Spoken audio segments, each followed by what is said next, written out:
tell you today that you are highly favored and accepted by God because of His overflowing and never-ending abundance of grace and favor in your life.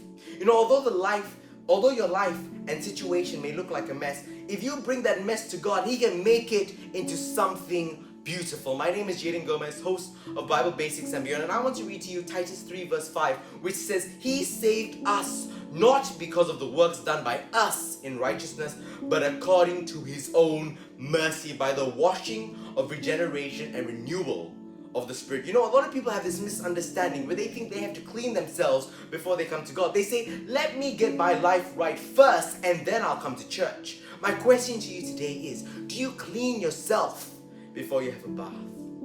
Come to Jesus as you are. He is your bath. He cleanses you of all sin, iniquity, and transgression. He looses every addiction and sin in your life, and He will order your life for you. You don't have to use your own efforts to clean yourself before you take this eternal bath of Jesus Christ. People who have this idea of cleaning themselves before coming to Jesus are under the impression that they need to make themselves holy before they come to God's holy presence. Nothing could be further from the truth. Let me tell you that you will never be able to make yourself holy enough to qualify for God's blessings and grace yet.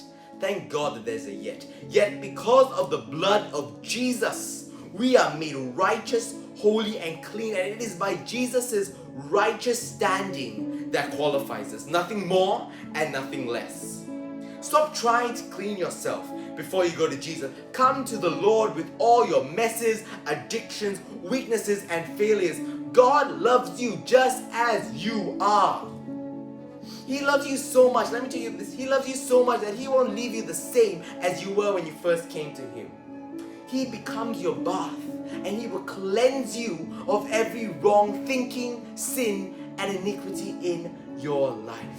So jump into the bath today and allow Jesus to make you perfect, righteous, and holy in God's